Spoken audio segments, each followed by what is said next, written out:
Hello guys, এখন আমরা সিলেটের সাদা পাথরে আপনারা দেখতে পাচ্ছেন কত পর্যটক এখানে ভিড় করেছে। শুক্রবার দিন অনেকগুলো দর্শনার্থী এসেছে এখানে। দেখেন কত সুন্দর, তবে পানি শুকিয়ে গিয়েছে। তবে আপনারা মজা পাবেন সবচেয়ে বেশি বন্যার সময়, যখন পানি বেশি হবে বর্ষাকালে। আপনারা এখানে এসে অনেক মজা পাবেন। সামনে ভারতের পাহাড়গুলো দেখা যাচ্ছে, কত সুন্দর দেখেন, অনেক সুন্দর।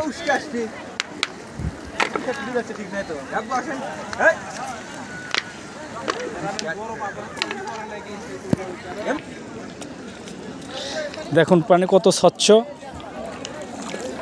মাছ থাকলে এখানে দেখা যেত। এখানে অনেকগুলো পাথর আমরা দেখতে পাচ্ছি, সাদা সাদা পাথর। এই সাদা সাদা পাথরের কারণে এই জায়গার নাম হয়েছে সাদা পাথর। সিলেটের এটা একটা বিখ্যাত পর্যটন এলাকা। দেখেন কে কত মশানে এখানে ছবি তুলতেছে, মানে তাদের স্মৃতি হিসেবে এখানে রেখে দেওয়ার জন্য। দেখুন ইনামুল ভাই কত কষ্ট করে পাথরের মধ্যে দিয়ে হেঁটে হেঁটে যাচ্ছে, সাথে একটা ব্যাগ নিয়েছে, পলিথিন ব্যাগ। এখানে আমাদের পোশাক পরিচ্ছদ রয়েছে, শুনতে পেয়ে তিনি হাসতেছে। ওনাকে দাঁড়াতে বললাম এবং ওনার কিছু ছবি তুলে দিলাম।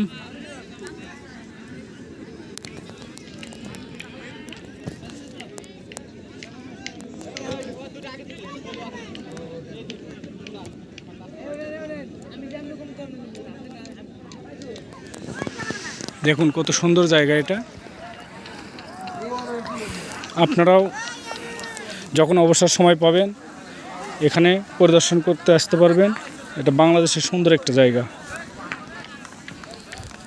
আল্লাহ তাআলা বলেছেন যে আমার সৃষ্টিকে তোমরা ঘুরে ঘুরে দেখো, তাহলে আমাকে বুঝতে পারবে, আমাকে চিনতে পারবে, এবং আল্লাহ তাআলা আছে, তার গুণ কতটুকু, তার শক্তি কতটুকু, এগুলো সম্পর্কে জানতে পারবে। এই জন্য আল্লাহ তাআলা বলেছেন বেশি বেশি দেশ ভ্রমণ করো এবং আমার এই সৃষ্টিগুলো তোমরা দেখো।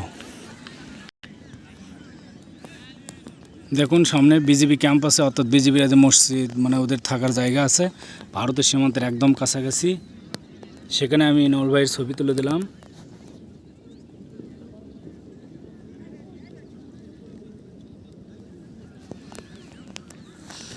কিন্তু দুঃখের বিষয় একটা, আমি ছবি তুলতে পারছি না, বুঝছেন। ভিডিও হচ্ছে, তুমি এটি মারবা ছবি। আরে ইচ্ছা মতো দেবো লেও।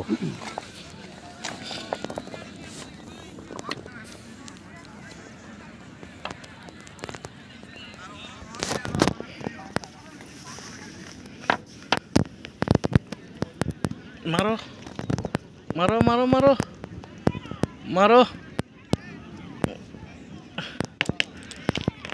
শব্দ। স্বচ্ছ পানি, স্বচ্ছ পানি, কত সুন্দর পানি।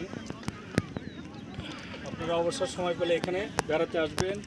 কত সুন্দর জায়গা, বাংলাদেশে একটা পর্যটন এলাকা। দেখেন স্বচ্ছ, কত স্বচ্ছ পানি। এখানে মাছ থাকলে দেখা যেত, এখানে ব্যাঙের বাচ্চা থাকলে আপনারা দেখতে পাচ্ছেন, কিন্তু নাই এখানে আসলে সত্য।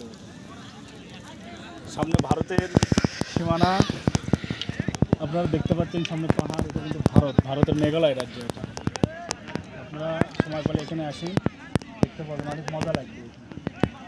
এটা সিলেটের সাদা পাথর এলাকা।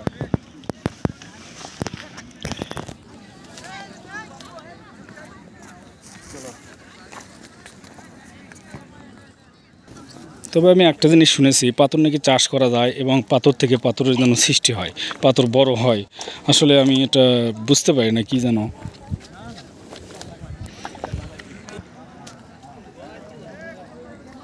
দেখুন ইনামুল ভাই ধীরে ধীরে ভারতের সীমানার কাছাকাছি পৌঁছে যাচ্ছে, তার সাথে কিন্তু আমিও পৌঁছে যাচ্ছি।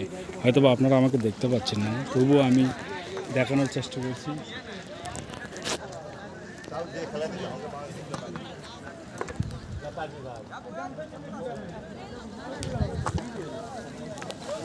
কত সুন্দর জায়গা, আল্লাহ তাআলার কত সুন্দর সৃষ্টি, না দেখলে আসলে বিশ্বাস করা যায় না। তবে একটা জিনিস বলতে হয়, আল্লাহ তাআলা আমাদের উপর রহম করেছে, কারণ আজকে খুব একটা রোদ নাই। রোদ হলে হয়তো বেড়াতে অনেক কষ্ট হতো। দেখুন সামনে হান্নান ভাই, শ্যামল এবং আমাদের গাড়ির আরও অনেকে এখানে গোসল করতেছে। ও বাবা, আমি পড়ে গেলাম না। এদের সামনে সোয়ান। পানি মনে হয় বাইরে না। আরে মিনিট লাগে কাপড় সরে দিয়েছি কাপড় ভিজে গেলে আরেক জ্বালা পানি বাড়ছে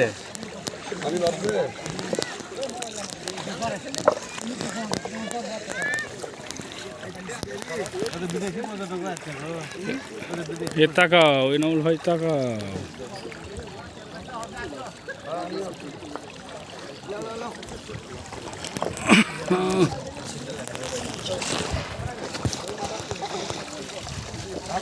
আপনি কে